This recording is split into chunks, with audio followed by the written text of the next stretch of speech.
ויהודה שלל לפניו ויוסף לאורות לפניו ראשנה ויבוא ארצה גושן. Quand maintenant les frères se sont rendus compte que Yosef est vivant et qu'il leur fait comprendre que les rêves se réalisent et que maintenant il faut venir en Égypte, ce qu'il fait Yaakov, il envoie Yehuda pour les Orot Lefanav. Mazel Orot Lefanav, Asot lo Bet Shama, Bet Midrash, faire un Bet à Midrash en Égypte de façon à rester en connexion avec la Torah et ne pas se trouver en galoute déconnecté de la Torah. Donc le souci qu'il a Yaakov avec nous, c'est qu'ici qu'il va en galoute, ici qu'il va en Égypte. Mais le souci est, il faut de la Torah. Il faut la Torah doit être avec nous où qu'on aille. Quand la Torah est avec nous, alors même si on est en galoute Kaviachol, on est protégé par la Torah. Donc voilà le souci qu'il avait. Lorsque les frères de Yosef ont annoncé à Yaakov que Yosef est encore vivant, ils lui disent Yosef, Yosef Chai. Notre frère Yosef est vivant. Bataille que la kavana des frères, quand il dit que notre frère est vivant, c'est pas la définition qu'on a nous de vivant. Nous vivants, c'est quoi? C'est bon vivant. C'est bon vivant, c'est quoi? Comment il mange des entrecôtes encore? Il écoute encore de la musique, il va encore au cinéma, il est vivant. Bon, chez Yaakov Avinu, c'est pas vivant ça. Ça c'est mort. Ouais. Qu'est-ce qu'on appelle vivant? Aïm ou Shomer, Torah ou Mitzvot, ça c'est vivant. Notre frère est encore vivant, c'est-à-dire qu'il est là en train d'être Shomer, Torah ou Mitzvot. Il a fait. Yaakov Avinu, il a un problème dans ce qu'ils lui disent. Pourquoi? Parce qu'ils lui disent en même temps une chose qui est sautée, qui est une stira, ce qu'il vient de dire. Notre frère est vivant, vous Moshel Bekol Eres Mitzrayim. Quoi? Qu'est-ce que vous avez dit? Il est vivant, il est Moshel Bekol Eres Mitzrayim. C'est Tarté de Satré. C'est une stira minoubé. Comment vous me dites qu'il est vivant? C'est-à-dire que quoi? Qu'il est encore adepte. Il est attaché encore à la Torah et le Mitzvot, et en même temps vous me dites qu'il est Moshel Bekol Eres Mitzrayim. Comment c'est possible une chose pareille? Comment un bonhomme il peut avoir une carrière pareille? Être gouverneur en Égypte et en même temps rester vivant? Vivant comme nous on définit. C'est impossible une chose pareille. Je ne peux pas être au moulin et au four en même temps. Je suis au moulin ou au four. Avoir le Torah et être gouverneur en Égypte, il a du mal à croire ça, Yaakov Avinu. Jusqu'au moment où il lui montre les agalotes qu'il lui a envoyé Yosef Hatzadik. Il a envoyé des charrettes tirées par des agalim, tirées par des veaux. C'est ce qu'on ne fait pas d'habitude. Quand tu lui envoies des charrettes, tu les fais tirer par des bœufs, par des taureaux, pas par des veaux. Les veaux, Bekoshi, il arrive à avancer. Mais il a mis des veaux. Et pourquoi il a mis des veaux? Que délire Mos, Yaakov Avinu. À son père, Yaakov Avinu. Papa, tu te rappelles la souga sur laquelle on est resté avant de se quitter? C'est quoi la souga? Egla Arufa. Ils étaient sur la souga de Egla Arufa. Et cette souga de Egla Arufa, c'est la souga qu'ils étaient juste avant de se quitter quand il avait 17 ans. On est 22 ans après. 22 ans après. Yosef Hatzadik lui envoie les charrettes avec les agalim. Yaakov, à la Makom, il a compris le remez, il a dit extraordinaire. Il se rappelle de la souga où on était. Si c'est comme ça, il est vivant. Si c'est comme ça, il est vivant. C'est-à-dire que qu'est-ce qui prouve à Yaakov Avinu que Yosef est vivant? C'est pas chaud, c'est qu'il est caché avec la Torah. C'est-à-dire, tu peux très bien dire quoi que le bonhomme, il a un souvenir de son père ou de son grand-père. Mais ça ne veut pas dire qu'il est vivant. Il peut très bien avoir fait, la plus grande bêtise du monde en Égypte, s'être baladé à droite à gauche, à faire tout ce qu'on peut imaginer, et y avoir en tête encore des souvenirs d'enfance qu'on a, comme ça des bonhommes qu'ils ont décrochés. Mais ils se rappellent, il y a Asra, Leishiba, Neri Yosef, on se rappelle. C'est vrai, on se rappelle, là-bas, on mangeait bien, on dormait bien, on rigolait bien, on chantait bien, il y avait une bonne ambiance, Mais ça n'a pas empêché que le bonhomme, il a décroché. Pas tout le monde il reste raccroché. Il y en a qui décrochent, il y en a qui raccrochent, chacun il a voulu. Mais les mazés, voilà des exemples dans la vie où tu peux avoir des bonhommes qui peuvent se rappeler des bons souvenirs. Moi je rencontre des gens qui ont quitté Aix-les-Bains à l'époque, qui ont décroché aussi, malheureusement. Et bien pourtant tu les rencontres, ils te rappellent des choses qui sont passées avec les bains, etc. Donc tu vois que oui, ils se rappellent. Quoi, même 20 ans après? Oui, même 20 ans, même 30 ans après. Tout ça, c'est vrai, Rabotai. Chus mitorah. Tu peux te rappeler de tout. Chus mitorah. La chose, Rabotai, qui fait qu'effectivement, que l'homme, Rabotai, reste réellement attaché aux valeurs, s'il se rappelle la Torah, Rabotai, qu'il a appris il y a 20 ans en arrière. Que le bonhomme, il a encore la Torah dans sa tête. Que là, dans ce cas-là, c'est pas un des anecdotes qui se rappellent. Il va dire, par exemple, papa, je me rappelle le ketonnet passé que tu m'as offert. Je me rappelle l'anniversaire qu'on a fait, tu m'as acheté un baba au rhum avec de la chantilly. Ou je me rappelle qu'on a été au bowling ensemble. Ou je me rappelle. C'est bon de te rappeler ça. Ça, c'est des trucs qui peuvent que t'encombrer l'esprit. Donc, tu te rappelles de ça, au contraire, tu as un piment farci, Habibi, on ne peut plus rien rentrer dedans, tellement que tu as des souvenirs. Mais maintenant, par contre, est-ce que tu te rappelles la Torah? La Torah qu'on a étudiée? Et comment on se rappelle de la Torah qu'on a étudié Rabotai quand il a étudié 22 ans avec son père? Parce que c'est la chose qui a la valeur la plus extrême pour lui. C'est le Erech Yom. C'est pour ça qu'il se rappelle de ça. Ça veut dire que quoi? Que tout le reste est affaire. Tout le reste est accessoire pour lui, Rabotai. Ça n'a pas de Reshbon pour lui. Et sur ça, il vient dire à la Bishmon Bar Yochai Rabotai. C'est d'abord Atsum. Il dit à Olam Hazeh, domé le prosor, Adkan Asmech va prosor, Shlikanes la traklin. Prépare-toi dans le prosor pour entrer dans le traklin. Ce monde est un prosor, Rabotai, c'est un couloir. Ce couloir, Rabotai, est un endroit où on se prépare pour entrer au traklin, pour entrer à Olam Haba. Comment on se prépare dans ce prosor, Rabotai? Alors on a la Torah et on a les mitzvot. Par la Torah et les mitzvot, on se prépare pour entrer au traklin. Comment on sait, Rabotai, quand un homme, effectivement, est dans un couloir en train de se préparer à entrer au traklin, ou bien il a confondu et qu'il a rendu le couloir un traklin, ou que le couloir il est devenu le palais de Versailles? Quand on voit ça, Rabotai, ben, tu vois dans la vie de l'homme, tu vois comment l'homme y vit, Rabotai. Oh là, tu vois, hein, combien il s'investit sur le Olam Hazeh, et combien le Olam Hazeh, pour lui, Rabotai, la chose la plus importante, chassons les vater aléa. Il n'est pas mouchan d'être mevater sur Olam Hazeh, ou mevater al kloum. Il laisse rien passer. Quand il s'achète sa maison, il faut que ce soit la plus belle des maisons dans les plus petits détails. Il s'achète une voiture, il faut que ce soit la plus belle voiture dans les plus petits détails. Il se paye des vacances, il faut que ce soit les plus belles vacances dans les plus petits détails. Il va au resto, il faut que ce soit le plus beau resto dans les plus petits détails. Ça veut dire que quoi? C'est avec ce bon Menachem s'applique énormément par Olam Hazeh. Est-ce que c'est dérangeant que ce soit comme ça? Non. À condition d'une chose. Que ce soit comme ça, c'est pas dérangeant. Mais à condition d'une chose. Que tu t'appliques autant dans la Torah. Bon, on n'a pas de problème. Chetzi Lachem, Chetzi Lachem. On fait 50-50. Si tu me donnes la moitié, tu prends la moitié, mais qu'on est à égalité tous les deux, j'ai pas de problème. Je suis pas une sala. J'ai pas un mauvais œil que tu kiffes et que tu profites. Je suis pas jaloux. Alors là, me dit, je suis jaloux quand tu es en train de me rouler. Mais si tu me roules pas, je suis pas jaloux. Donc cinéma, assez. Tu fais attention à ton matériel, tu fais attention à tes lignes, mais de la même façon, tu fais attention à ma Torah. Ah, là, c'est ma chouette. Mais si maintenant, putain, je te vois, hein, combien tu es négligent dans ma Torah, hein, combien tu prends les choses à rigolade, combien tu prends pas au sérieux l'importance de ma Torah. Mais par contre, je vois que tu sais prendre au sérieux les choses à côté. Parce que très souvent, on a tendance à trouver l'excuse de se dire « Mais bon, alors là, on n'est que des benadam, on n'est que des hommes, on n'est pas salvadam. Tu ne peux pas nous demander de faire attention dans les plus petits détails, dans les halachot, dans notre comportement, dans nos hashkafot. On est des benadam, sois indulgent vers nous. » Bon, alors là, il te répond, il te dit « J'ai aucun problème, je suis indulgent vers toi.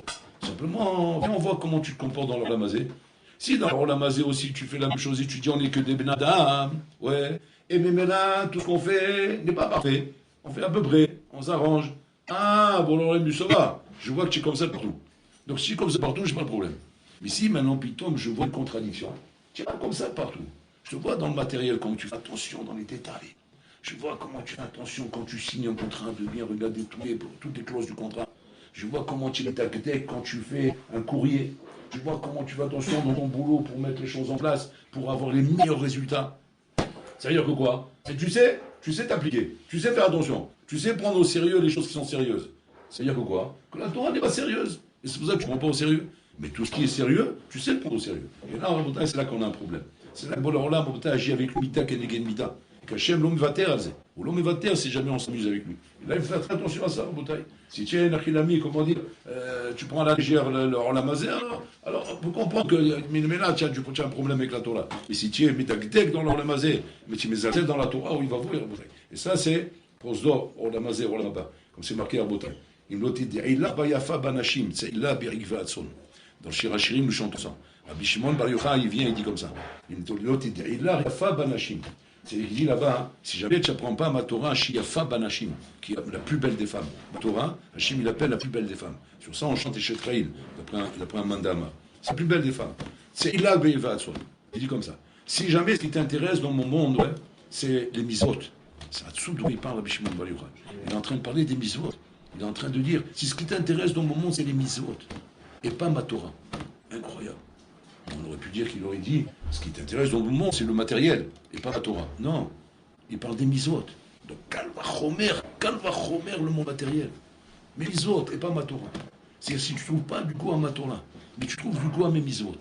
Il y a des boulons comme ça. Déjà, on ne parle pas de gens chiloni. Les chiloni trouvent du goût à rien. Ni Torah, ni misot. Là, on parle de gens qui trouvent du goût aux misot, mais ils ne trouvent pas du goût à la Torah. Ils aiment le Shabbat, ils aiment l'ambiance du Shabbat. ils aiment Yom Tov, ils aiment Purim, ils aiment Hanouka, ils aiment tout ce qui est mitzvot. C'est-à-dire ils aiment en vérité, comment dire, la religion à travers les mitzvot. Mais par contre, l'étude de la Torah, non, ils n'aiment pas. Ils ne kiffent pas l'étude de la Torah. Ils n'aiment pas se prendre la tête comme ça dans une Gemara, en train de se décortiquer le crâne pour comprendre ce qu'il dit Tosot, comprendre ce qu'il dit le Rashba, comprendre ce qu'il dit le Rambam. Caché Mérod, c'est caché Mérod. Par contre, les mitzvot, ils doivent être Hashem Besimcha. Et là, on est content, on chante, on sait chanter, on fait des chants, et on tape des mains, et on met de l'ambiance, et voilà, et on se réjouit dans tes mitzvot pour leur âme. Quelque part, qu'est-ce que tu aurais pu dire? Tu aurais pu dire quelque part que quoi? Qu'il y en a pour tout le monde. Il y a des juifs qui aiment les mitzvot, il y a des juifs qui aiment la Torah, il y a des juifs qui sont chassidim, il y a des juifs qui sont litaïm, il y en a qui sont, comment dire, kedoshim, qui sont dans la kedusha, il y en a qui sont plus dans les actes, il y en a qui sont dans le chesed, il y en a qui sont dans les dinim, chacun son monde, et chacun trouve son quota dans la Torah. Maintenant, pour là, on pourrait dire que quoi? Que Hachem el-Chinami, il aime tous ces juifs. C'est Emel qu'Hachem aime tous ces juifs. Mais c'est Rabbi Shimon Bar Yochai, il est en train de nous dire un scoop ici. Il est en train de nous dire comme ça. C'est Ilad Bivatson. Sors de ma mérissa, il dit. C'est il dit Rabbi Shimon Bar Yochai d'abord qui nous fait peur à Boutaï. Que l'homme, il va venir après 120 ans. Et Hachem va lui dire quel srout tu as de rentrer dans ma mérissa. C'est quoi la mérissa d'Hachem? Olam Haba. Quel srout tu as de rentrer dans mon Olam Haba? Il va lui dire qu'il y a un petit mitzvot. Et pas seulement j'ai été mécalé mitzvot, mais simcha ou beton levav. Regarde, si tu as un écran ici, regarde un peu comment j'ai vécu. Effectivement, il a fait des Kfarbringen, il a fait des chansons, il a chanté avec les airs Brasla, avec les airs Chabad, avec les airs Hasidim, il était là, voilà, il était là. C'est vraiment, comment dire, un feu. C'est Esh, Shel Chom, Mamash. Mais par contre, dans la Torah, c'était un glaçon. Un glaçon. Quand on le mettait devant un Gemara, on le mettait devant un Chumash, on le mettait devant un Rashi, ni Adam Alamako. Asa. Alors qu'à côté de ça, il était très, très feu. Très feu. C'est quand, par exemple, on fait comme ça dans le Kfarbingen, c'est là que tu vois les bonhommes. Et ça, donc, c'est-à-dire qu'il y a la partie d'abord, on explique la sira. On commente. Après, ils sont tous là. Après, on reprend la deuxième partie. Qu'est-ce que tu vas dire? Tu vas dire, ça va, il n'y a pas de mal. Il y en a qui s'accrochent à l'étude de la Torah, et il y en a qui s'accrochent à la chanson, et la misma, et l'ignanim. Voilà, et Boulaolam, il est content de voir tous ces enfants comme ça, heureux, certains là-dedans, il y en a pour tout le monde. Qu'est-ce qu'il va Rabbi Shimon Bar Yochai? Pourquoi Rabbi Shimon Bar Yochai plutôt nous dit un truc comme ça, Rabotai, mais qui nous rave le crâne, Rabotai, parce qu'on ne s'attend pas à ce qu'on ait une mémora comme ça de Rabbi Shimon. Rabbi Shimon Bar Yochai vient te dire, si ce n'est pas cette belle femme qui t'intéresse, Hachem il est fier de sa Torah. Bon, on a dit, je suis fier de ma Chokhmah, je suis fier de ma Torah, je suis fier de ma fille. Si elle est ton or, et même les mitzvot, les Chokhmah te réjouissent et te donnent le feu, c'est l'arbre de Vasson. Tu ne rentres pas dans le même Maritza. Tu ne rentres pas en la mort. Ça fait peur ce qu'il dit Rabbi Shimon. Nous, Rabbi Yom. Pourquoi c'est comme ça? Pourquoi on ne pourrait pas dire que, une chinami, même si je n'ai pas trouvé du goût à ta Torah, mais j'ai trouvé du goût à tes mitzvot, j'ai trouvé du goût à tes mitzvot, ça montre quand même que j'ai un attachement à toi. Je suis cachour et l'écran. La preuve, voilà, je suis chômeur Shabbat, je mange cachère, je fais attention aux mitzvot. Là, on parle déjà à un niveau très haut, parce qu'on ne parle pas de gens qui ne pratiquent pas. Ceux qui ne pratiquent pas, on ne parle pas de... Les pauvres, ils ne savent pas. On ne les juge pas, eux. Mais non, je parle des gens qui sont là, puisqu'on parle de chômeurs aux mitzvot. Ils sont chômeurs mitzvot. C'est quoi le problème? Bishimon, il est en train de nous apprendre ici un Yisod Chachouv, Rabotai. Que quoi, Rabotai? Qu'il n'y a qu'une chose sur laquelle Hachem il a dit que cette chose-là, il n'a qu'un ami pourra te laisser en connexion avec moi dans ce Olam Hazé avant que tu viennes me rejoindre au Olam Haba. C'est que cette chose-là, Rabotai? La Torah. La Torah. C'est ce que Yaakov a vu, nous, il voulait voir ici. Aïm ou cachons la Torah, Yosef, que vous me dites, oh, Yosef Khan, il est devenu Moshe Ben Misraïm. C'est-à-dire, à quoi tout vient fait? C'est-à-dire, mais Bistama, il fait le misot. C'est pas ça qui m'intéresse. Est-ce qu'il est cachot avec la Torah? Parce que la seule chose qui est capable d'être Tavlin, les Yetzarara, Batir, Yetzarara, Batir, Lotara, Tavlin. J'ai créé le médicament du Yetzarara. C'est qui l'antibiotique du Yetzarara, Botaï? C'est l'Imouda Torah. El Manasot. C'est pas les mitzvot qui t'aident à combattre ton Yetzarara. Tu peux être un Menouval Birchut Torah. Tu peux être un dépravé, tu peux être un voyou Birshut Torah et être Shomer Shabbat, manger kasher, faire Tarat Mishmara, faire Mizot, faire Zikou Yarabim, faire Gmilut Chassadim, donner de l'argent de tous les côtés, rouler. Il n'y a aucun problème, il n'y a pas de style avec ça. Le ça, il te dire, mais fais des mitzvot, à la peine. Aïkar Atin Torah. Mais quand je ne veux pas te voir étudier la Torah. Comme ça, raconte une fois. On raconte une fois que, avant Kotler, il rentrait à l'écoute, à l'Eshima. Avant Kotler, il avait un cours spécial. C'est Yadoua, c'est une foursam sur lui. À l'Yeshiva de l'Écoute, il y avait en moyenne 1500 élèves. 1500 élèves, imaginez-moi. Beth Midrash comme ça, plein avec 1500 élèves. Et Ravon Kotler, quand il rentrait, il se mettait devant la porte du Beth Midrash. Ouais, ça lui prenait, montre en main, 5 minutes. En 5 minutes, ouais, il te disait exactement qui n'est pas là. C'était incroyable et vrai. Incroyable et vrai. Il appelait le Mashgiach, il dit oui, un tel, ou un tel, ou un tel, ou un tel, ou un tel. Mais ça devenait, c'est ahurissant. Ahurissant. Comment? Avec un mabat en 5 minutes de 1500 élèves, tu penses 5 minutes pour dire exactement qui parle. Pour dire là, comment dire, le mabat, le Kouach qu'il avait. Un jour, comme ça, il rentre avant le Kotler, il arrive au Beth Midrash, et de loin, il voit deux Barourim en train d'étudier. Tu as 1500 bonhommes, tu as deux bonhommes en train d'étudier. L'homme dit, et Ravon Kotler, pitois, qu'est-ce qui se passe? Il vient vers eux. Je rentre dans le Beth Midrash, il vient vers eux. Il leur demande, la matin non l'ordi, pourquoi vous n'étudiez pas? Et le regarde, il dit, mais Vaudra, il est en train de faire quelque chose qui est encore plus important. On dit quoi? On est en train d'être mis de bonnen, en train de réfléchir tous les deux. Ouais. Combien le Yetzara, ça doit lui faire mal au ventre. Voir comme ça un Beth Midrash avec 1500 élèves en train d'étudier. Quelle tarte il doit se prendre. Voilà, on se faisait du rizou, Vaudra. Il regarde Ravon Kotler, il les regarde, il leur dit... Il dit, la daille, mes enfants, d'Abouad Mahar, ça. Parlait de lui jusqu'à demain. Combien il a mal au ventre, combien il a mal à la tête, combien il a des migraines, et combien il a le malaise, et combien il n'est pas bien. Aïkar a-t-il mat? Aïkar n'étudie pas.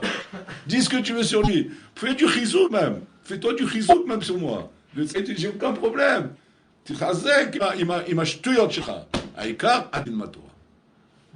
Et là, Abotai, ça nous montre, ça nous montre où est l'essentiel. Il faut Aïkar. Aïkar, tu ne peux pas te dire un juif pratiquant, vivant. Si jamais tu as le Torah. Bli Torah, c'est pas la Torah d'Hachem, c'est pas dans le monde d'Hachem, c'est dans le folklore, je sais pas où tu es. Tu t'es trouvé un folklore où effectivement, là-bas, il y a de l'ambiance. Et l'ambiance, ça va, c'est pas déplaisant de vivre dans une ambiance. Et les ambiances de la Torah, elles sont belles, hein, on peut faire des belles ambiances. Même chez les goûts, ils m'ont fait des ambiances, excusez-moi la comparaison, à Mavdil. Même chez eux, on peut faire des ambiances. Ouais. On prend comme ça un bistrot, on met là-bas quelques bouteilles de vodka, ouais, et on se met à chanter toute la nuit. Tu vois, l'ambiance, ça va être le feu. Alors, c'est quoi la différence? La différence, c'est la Torah. C'est ça la Torah. La Torah, c'est elle qui fait tout le FDL. C'est pourquoi? C'est-à-dire que les mamies, pour qui tu fais cette simpra? Pour qui tu fais signalim? Pour Bola Olam, la Kosh Borou. Mais quand cette simpra, elle a lieu d'être, quand il y a la Torah ici. Alors il y a la Torah, il y a du Passa. Alors maintenant on peut mettre les tablinim, maintenant on peut mettre les épices dessus. Mais si tu m'as servi une entrecôte, ou tu m'as servi que du cumin, ouais, avec un peu d'entrecôte dessus comme ça, hein. je prends là, je lâche ton visage, je dis, oh, tu te moques de moi, quoi. Tu m'as servi du cumin aux entrecôtes. Je t'ai demandé l'entrecôte au cumin. Tu te remets le cumin aux entrecôtes. Qu'est-ce que tu m'as servi là? C'est pareil. Il y a la Torah, Rabota, accompagnée des belles misos de la Torah. Que Nachinami, c'est de l'épice qui vient embellir Nachinami, le passard qu'on représente la Torah. Mais tu ne peux pas prétendre être cachot avec Boloram si tu n'as pas de Torah. Tu ne peux pas être cachot Boloram simplement avec les misos. Pourquoi? Parce que toute la lumière, Rabota, bien que les autres représentent le nerf, avant Torah or. Ce qui éclaircit, ce qui donne la lumière, c'est la Torah, Boutaï. Sinon, dit le Shlach Kadosh, tu vas venir après 120 ans, on va te montrer ton Olam Haba. C'est quoi ton Olam Haba? C'est un hangar immense. Vous connaissez les grands hangars comme ça, ils entreposent comme ça aux gens, etc. Un hangar immense comme ça, à perte de vue. Et tu vas entrer dans le hangar, on va dire voilà, ça c'est ton Olam Haba. Shlach, on fait. Maintenant, c'est l'obscurité totale. Maintenant, tu as le temps de voir juste avant qu'on fasse, c'est quoi? C'est un hangar de bougies. Plein de bougies, comme ça à côté de l'autre. Tu m'as baigné, tu dis, oui, bon, cher Olam, il n'y a pas un peu de lumière là, il n'y a pas une allumette pour allumer ces bougies? Et non, parce que l'allumette, c'est la Torah. Tu as étudié, tu as fait plein de mitzvot. Ah ben voilà, c'est ce temps Olam, c'est des bougies. Mais il faut pour pouvoir allumer, il faut de la Torah. Et ça, c'est le souci que Yaakov Avinu, il avait ici. Yaakov Avinu, Rabotai, malgré les preuves qu'il avait avec Yosef, que Yosef s'est séparé de lui, malgré tout ce qu'on peut dire à Botaï. Torah, c'est ça l'oxygène qu'un homme doit avoir, Botaï. Que sans ça, Entra. Maintenant, le tarot qu'il y a, c'est le suivant, Botaï. Le tarot qu'il y a ici, en Botaï, c'est le suivant. C'est qu'on est convaincu qu'après tout ce qu'on vient de dire là, c'est qu'en fin de compte, ça veut dire qu'on a mis de tête un peu aux autres, c'est de tête un peu aux autres qu'il y a des rôles qui ne doivent pas te faire kiffer. Et qu'il n'y a que la Torah. Il n'y a que la Torah qui doit être l'essentiel de la chose que tu dois t'intéresser dans ce monde. Mais qui fait qu'Amiré, c'est pas bon. C'est faux, en fait. C'est faux. Il y a des preuves qu'on a dans la Torah de ça. Ils savent, lorsqu'il rencontre Yaakov Avinu, il a une question qui le paralyse. Il lui demande, Maëlelecha, c'est quoi tout ça? De quoi il parle? Il parle de ses femmes et ses enfants et ses troupeaux. C'est quoi la question qu'il a? La question qu'il a, c'est une couche à Hazaka Merod. Il dit, mais Yaakov Avinu, on a fait un pacte entre nous. C'est quoi le pacte? C'est que toi, tu as pris le Ramaba, et moi, Ramazé. Et moi, j'ai dit le Ramazé, donc le Ramazé est à moi. Je vois que le Ramazé, tu l'as. Tu as des femmes, des belles femmes, des beaux enfants, du troupeau, de la richesse, des banques pleines. Tu es Mahamal, tu es riche, tu roules en Cadillac, tu es en Mercedes. Quand je te vois comme ça, j'ai l'impression que tu m'as roulé. Le Ramazé, tu l'as pris. Donc tu as pris le Ramaba et le Ramazé, tu te moques de moi, quoi. Moi, j'ai rien, moi, je suis en train de galérer, voilà, j'ai 400 bandits avec moi, là, et un plus fou que l'autre, je suis le chef des fous. Qu'est-ce que j'ai gagné, moi, de tout ça? C'est qu'il voit, le contrat Satsoum qu'il voit maintenant. C'est qu'il n'avait pas vu jusqu'à maintenant. Quand il a vu Yaakov Avinu, il s'est rendu compte combien il est ridicule, et combien Yosef Hatzadik, il est vénère. Qu'est-ce qu'il lui répond? Il lui dit, Yaakov Avinu, il lui dit à Esav, il lui dit, c'est le Srar Kashemidon, celui qui m'a mis en Lamaba. Si c'est comme ça, c'est Mekapet. C'est quoi Mekapet? La vente était relue. C'est l'accord qu'on avait entre nous, Mekapet. Pourquoi? Il dit comme ça. Tu sais très bien, Yaakov Avinu, que tout ce que j'étais Mevater en l'âme à bas, c'est parce que j'avais peur qu'en choisissant le Rolam à bas, je devrais être Mevater sur le Rolam Azé. Et elle Mevater sur le Rolam Azé, elle mourra. Voilà le problème que j'avais. Mais maintenant, je vois. Quand tu es en train de nous dire que c'est Rolam Abba et Rolam Azé, qu'on peut avoir Rolam Abba et Rolam Azé, à ce moment-là, c'est Bekartao. Je ne suis pas d'accord avec le Kinyan qu'on a fait. Tana, il a dit une bonne Tana. Qu'est-ce qu'il lui répond, Yaakov? Yaakov Avinu, il lui répond ta Torah, ça. Ta Torah. Ce Rolam Azé, il n'est pas du tout le Rolam Azé que toi tu cherches. Quand je me marie avec une femme, et quand toi tu te maries avec une femme, on n'a pas la même kavana tous les deux. Quand on a du troupeau, moi j'ai des troupeaux, toi tu as des troupeaux, c'est pas la même kavana. Quand moi j'ai de l'argent et toi tu as de l'argent, c'est pas la même kavana. Quand moi j'ai une maison et toi tu as une maison, c'est pas la même kavana. C'est pas sur Rolam Azé que tu parles. Toi, le Rolam Azé dont tu parles, sur Rolam Azé et Nachilami, je ne l'ai pas. Mais par contre, sur Rolam Azé que tu vois, ça c'est le Rolam Azé de la Torah. C'est quoi le pshat? Qu'est-ce qu'il est en train de dire Yaakov Avinu Rabotai? Yaakov Avinu Rabotai, il est en train d'expliquer à Esav, Pachout, que toi, ton Rolam Azé, Nachilami, c'est un Rolam Azé où tu mets terre à la Torah. Tu me vater à la Torah, alors comme tu me vater à la Torah, c'est sur Rolam Azé que tu n'étais pas prêt de me vater. Mais moi, sans être me vater à la Torah, il y a Nachilami chez Rolam Azé. Un bonhomme à Botaï, qui Nachilami se dit profiter du Rolam Azé, mais sans être me vater à la Torah, bli vitour à la Torah, sans aucun vitour avec la Torah, sans pardonner la Torah, sans la négliger, Shalom. C'est pas parce que je suis un bonhomme à Botaï, comment dire, qui a des grosses affaires, qui a du business, qui travaille, brûlé, que je vais m'amuser à négliger quoi que ce soit de la Torah. Tout ce que je peux prendre de la Torah, je ne lâche pas. À partir de là, tout le Rolam Azé que tu vois que j'ai, c'est Rolam Azé chez le Torah, mon frère. C'est qui veut Hachem, c'est sanctifié le nom d'Hachem. De voir un bonhomme en Botaï, chez l'Omel Torah, qui convertit la Torah, tous ces balais bâtiments que tu dis, Baruch Hachem, qui convertit la Torah, mais à côté de ça, à Botaï, ils ont Rolam Azé. C'est Rolam Azé chez le Torah, c'est pas Rolam Azé chez le Tahava. Toi, ils savent, tu voulais un Rolam Azé sans Torah. Et c'est ça qui t'a fait, c'est ça qui t'a fait tout perdre. Maintenant, ce que tu vois chez moi, et tu demandes Mazé, tu vois Rolam Azé, c'est Rolam Azé une Torah, c'est pas Rolam Azé plutôt. Et c'est ça le Nifran que je m'y fais à l'homme en Botaï. Et là, Kinami, ce Rolam Azé, il est merveilleux, il donne plein de choses. Maintenant, la question est de savoir, et là, Kinami, pour qui Hachem a créé tout ça? Pour qui Hachem a créé tout ça? Parce que tellement, ces médecins, ils m'ont dit qu'il fallait qu'ils prennent un peu de vacances, parce qu'il était, comment dire, trop submergé du hall qu'il avait. Il avait le Torah, le Cibourg, il portait beaucoup Rav Shema. Et donc ils ont dit qu'il faut prendre des vacances. Bon, il n'a pas le choix, mais Shmartem, on a fait des rêves, il est parti en vacances. Donc il est parti avec un talmid à lui, ils sont partis au Dezal. Et le talmid il a dit, votre Rab, vous étudiez, mais il faut aussi, comment dire, la santé. Donc, on va prévoir des horaires pour les promenades. Et le talmid, c'est un talmid, comment dire, un shkol comme ça, des routes. Tu peux pas rouler, quoi, toujours comme ça. Ils ont fait 2 ans, parce que si Rav Salman, tu te laisses impressionner par Rav Salman, on n'a rien gagné. Tu comprends, il va le faire du jugement dans le soir, et les objets de Zal, c'est 20 millions simplement. Voilà, il faut qu'il y ait le Zal. Donc le bon était comme ça, on dirait énergique. Il savait taper du poing sur la table, il savait tout le respect qu'il doit à Rav Salman, il savait l'arrêter et lui dire, bon arabe, on y va. Il prend par la main, il le tire avec lui. Donc il a amené devant les 2 Zal. Une fois qu'ils sont devant les 2 Zal, comme ça, il regarde comme ça. Il dit, alors le ami idiot, il dit, il faut reconnaître que le Roland Mazi, il est beau quand même. Il est beau, il est attirant, il a des prestations, il a des choses intéressantes. Vous voulez regarder des belles montagnes comme ça.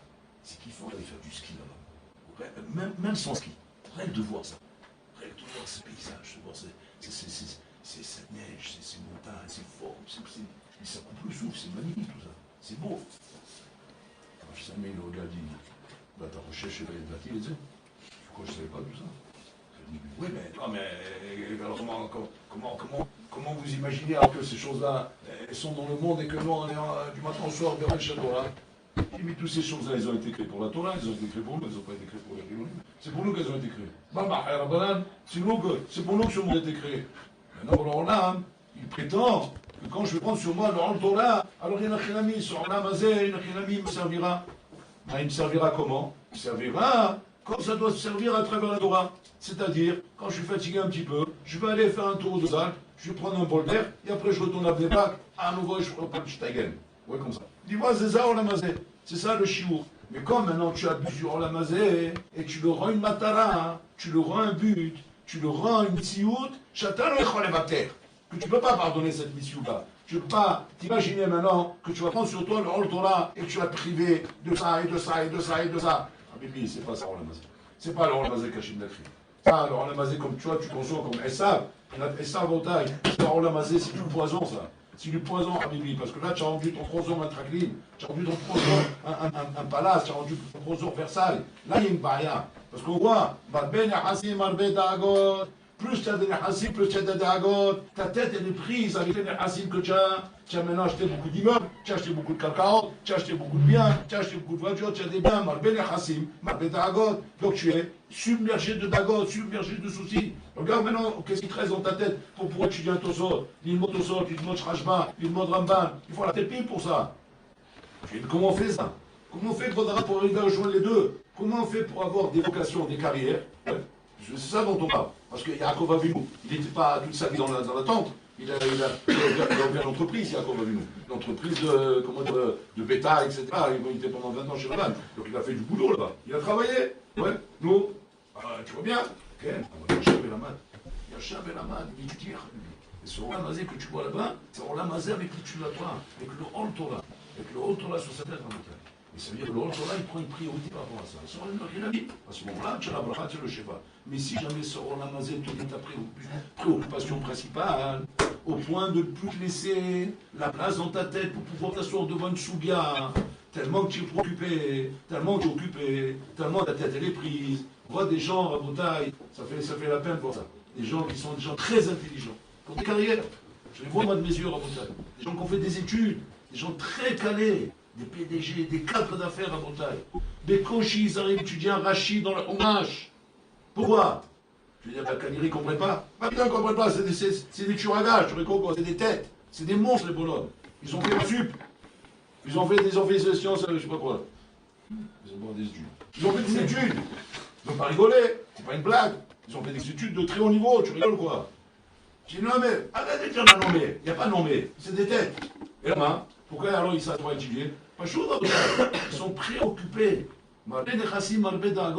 Ils sont des tagos de leur boulot, de leur travail, de leur carrière à Botaï. C'est-à-dire qu'ils se sont à Botaï mis en overdose. En overdose, et là, ils n'ont plus de place pour l'étude de la Torah. C'est boutard ça, assaut. C'est pas Olam Hazeh ça. Ça c'est Guinam. C'est Guinam sur Olam Hazeh. Alors qu'est-ce qu'il fallait faire? Il fallait laisser la place. Laisser la place pour l'étude de la Torah. Et même si tu as des grosses affaires, des très grosses affaires, ça l'achète plus du monde. Et que Hachem te donnera la siyata d'Ishmaya et la bracha, qu'en peu de temps tu vas faire beaucoup à Boutaï. Comme ça, il faut faire à Boutaï. C'est ça la force à Boutaï. Moi, j'ai un ami qui a étudié le Shiva de Mir à Boutaï, Bolon, il est arrivé en Israël, il s'est dit, bon, j'ai compris, dans ce pays, il faut beaucoup d'argent. Vous êtes arrivé sur il dit, bon, il faut beaucoup d'argent dans ce pays, très bien, comment on va faire? Il a fait, bon, il a réfléchi, il a mis un business plan en place. Un business plan en place. Qu'est-ce qu'il a fait au Boutaï? Il a obtenu un prêt, ouais. Il a ouvert des cliniques dentaires. Des cliniques dentaires. Il emploie tous les dentistes de France, ils arrivent ici comme ça. Ouais. Et comme ça, il a mis un Bnei-Brak. Il en a mis 3 Bnei-Brak, 3 à Jérusalem, 3 à Modi Bélit, 3 à notre Beth Shemesh. Il a comme ça, en gros, une vingtaine de cliniques dentaires. Le bonhomme Yoshev Velomet, il utilise toute la journée. Il a mis les comptables, il a mis les secrétaires, il a mis les trucs, et tout tourne tout seul. Et lui, de temps en temps, il vient pour ramasser le chèque à la fin. Il distribue un max à la Zaka, et il reste pour vivre tranquillement. Pour vivre tranquillement. Je me suis dit, dis-moi, mais de gérer tout ça, ça t'empêche pas d'étudier? Il dit, la preuve, j'étudie toute la journée. C'est pas qu'il étudie à mi-temps. Toute la journée, il étudie. Toute la journée. Il me dit, ça raconte, ça me prend, on va dire, quand il y a vraiment du lahatz, peut-être 1h30 par jour. Quand il y a du lahatz. Il dit quand il y a du lahatz. Mais très souvent, rien. Mais quand il y a un peu de lahatz, 1h30 par jour. Il faut gérer un peu ça. Regardez un petit peu le boulot, on a tout compris dans la vie. C'est quoi? C'est le boulot, là, dans la bracha. Il te donne la siyata d'Ishmaya, mais à toi de savoir où tu mets ta tête. Si la a mis ta tête, tu l'as embourbée avec des mégatonnes d'or alamazé où tu t'es pris la tête frotté dans tous les sens. Qu'est-ce qui ne te reste pas du loisir pour étudier la Torah? Il ne te reste même pas des ménages pour pouvoir réfléchir. À la macan, quand on te fait un jour, quand tu t'endors, pourquoi tu t'endors? Parce qu'on t'a permis maintenant de te détendre un petit peu. Tiens, mon petit Belahaz. Et cette détente, elle t'a endormi. Tellement que tes ménages sont même plus capables et même plus habitués à pouvoir étudier la Torah. Tu n'étudies plus la Torah. Ça, c'est le Guinam sur terre à montagne. Un Guinam par l'amazé, pire que celui Rabotai qui vit dans ce monde, que même s'il est Mekayem Mizrot, alors l'eau l'on est toi. Chez Lishmon. Un Guinam Itagadol Baolamazé. Nous Ravaillom. Adkedeka qui dit Rishmon Bayochai. Hachem lo rotse auto bemekrisato. Je ne te veux pas dans mes mekrisot. Je ne veux pas te voir là-bas. Tu dis là, Yafa Banashim, c'est Ila Bikvatsu. Si tu n'es pas prêt à comprendre la beauté de ma Torah et tu ne donnes pas de ta vie à ma Torah, je ne veux pas te voir à côté de moi. L'honora Vaillom, ce qui se passe au monde. Et combien il faut être comment dire, lucide et comprendre que tout dépend de Siyata d'Ishmaya. C'est Hachem qui aide. Hachem il t'aide à faire les choses. Prends sur toi mon rôle Torah. Et moi je t'aiderai à prendre sur toi, à prendre sur moi le rôle de ton DLS. Et moi je t'aiderai à faire tout ça. Non, pour toi tu veux porter tout le bâtiment sous ton crâne. Alors porte le bâtiment sous ton crâne. Et là qu'il a mis, tu vois, il va falloir toute ta vie, toutes tes forces, tout est inanime. Mais la Torah, il ne te restera plus rien. Et ça, c'est le guinam le plus grand en bouteille. Donc il faut comprendre ça en bouteille. Bien se mettre ça dans le crâne. C'est ce que Yaakov lui dit ici. Comment il a pu, Yosef Hatzadik, d'être le gouverneur d'Égypte, et vous me dites qu'il est encore vivant, un tamakazé. C'est-à-dire qu'il a Yaakov voulait être certain qu'il a su moment faire la part des choses. Et quand il a vu la ligne, il a dit, wow, je vois de la guerre qu'il a mis. Il n'a pas lâché. Il n'a pas lâché la Torah. Il était en Égypte, à l'âge de 17 ans, il n'a pas lâché la Torah. La Torah était son livre de chevet. Il s'est levé avec ça, il dormait avec ça, il ne bougeait pas avec ça au Rabotai. Rafraki, je me rappelle, quand il est tombé très malade, il était hospitalisé à Rabotai, il était à l'hôpital, je m'appelle, le pauvre en réanimation, etc. C'était une grande visite. Bon, on ne pouvait pas lui parler, il était comme ça, à moitié endormi, on ne pouvait pas lui parler. Alors on a demandé au médecin comment ça allait. C'était un professeur Goy. Le professeur Goy, comme ça, il nous a dit un grand homme, hein. Je ne dis pas ça. Il a un dessin, dans la pleine dessin, il a vu plutôt Mazarin, il disait c'est un grand homme. Il est team, il est grand. Il est en taille, mais il est grand. Je suis très intrigué par ce personnage. On dit qu'est-ce qui vous intrigue? À chaque fois qu'il a un peu de réanimation, c'est qu'il reprend son esprit, ouais, je l'entends murmurer. Je ne sais pas ce qu'il murmure. Vous avez essayé de dire, j'ai enregistré. Ah d'accord, vous m'avez fait écouter. Vous avez fait écouter l'enregistrement. Ça, quand il reprend un peu d'Akara, quand il revient un peu à l'Akara, Ah, il revient bien. Bon, il étudie toujours en ligne, il étudie, voilà. Il t'amène à la crainte. Alors il dit, vous savez, qu'est-ce qu'il dit là-bas, tu vois là, comme ça, étudie, comme ça, la porte l'autre. Il dit, qu'est-ce que ça veut dire, professeur? C'est ça veut dire? Ça veut dire étudier. Étudier quoi? Quand il n'a pas fini ses études encore, il est encore monté avec ses étudiants encore.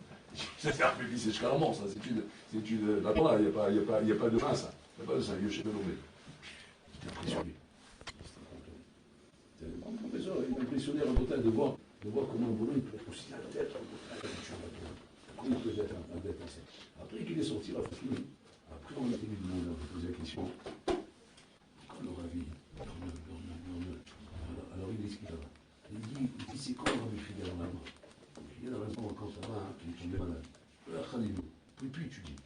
Il n'arrive pas à étudier, il était bien. Qu'est-ce qu'il a fait? Il a demandé qu'on lui mette une chaise là-bas devant le Bétamirache. Et Yosef Shama, devant le Bétamirache, s'asseyait. Et qu'est-ce qu'il faisait là-bas? Rien. Quand Rachamim y passait, voilà, soit il lui disait un petit peu dans le Torah qu'ils ont entendu, qu'ils ont appris, soit il se levait devant eux, un comato. Alors il dit, mais qu'est-ce que vous gagnez avec ça? Il ne dit pas, vous êtes malade. Il dit, ce que je peux faire, je dois le faire. C'est-à-dire, c'est-à-dire, ne lâche pas la Torah, laisse agripper à elle. Parce que si tu lâches la Torah, c'est le Guinam qui va commencer pour toi sur la terre. Ce Olam et Mesoukan, ce Olam et Mesoukan, il ressemble à un bonhomme qui est tombé du bateau et qui se trouve dans les océans, jeté dans les flots. S'il n'a pas quelque chose qui l'attache encore au bateau pour s'accrocher au bateau, il est mort, les flots ils vont l'emporter, il va mourir à Boutaï. Donc voilà pourquoi on vient à l'Yeshiva. On vient à l'Yeshiva pour qu'après 1 an, 2 ans, 3 ans, chacun a le richement qu'il fait à Boutaï. Que quand il va sortir de là, il traner l'ilmot Torah. Il traner l'ilmot Torah. C'est qu'il s'est éduqué à étudier la Torah. Que la Torah, ça doit être, Habibi, ça doit être mon étude qui doit être de moi. Un homme qui n'a pas été mitraner à l'étude de la Torah. Quand une journée vient, tu te lèves le matin, tu dis Modéani, c'est cette journée elle a passé.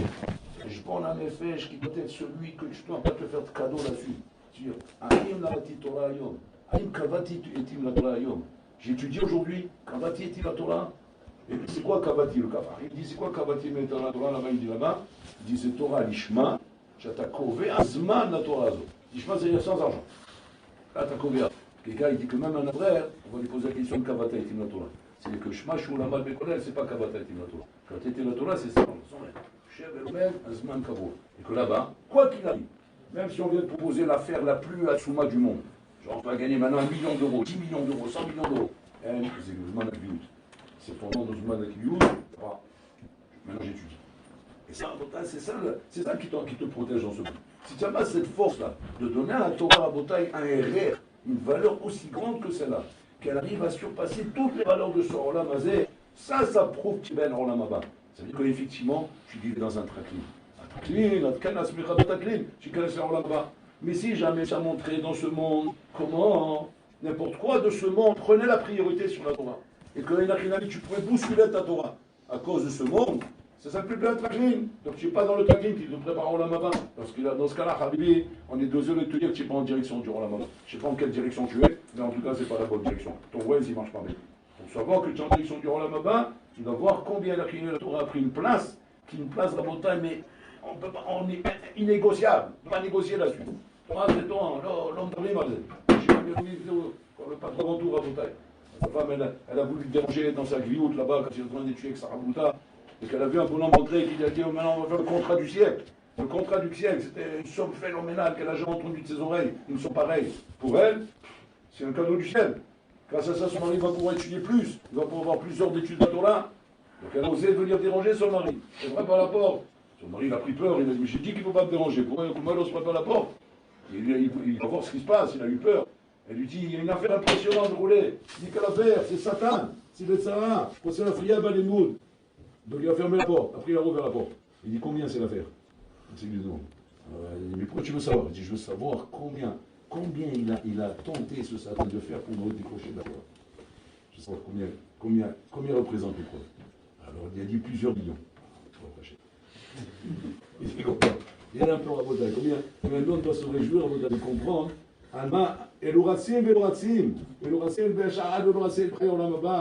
C'est que moi j'ai pas. ce qu'il lui dit à Yaakov Esav.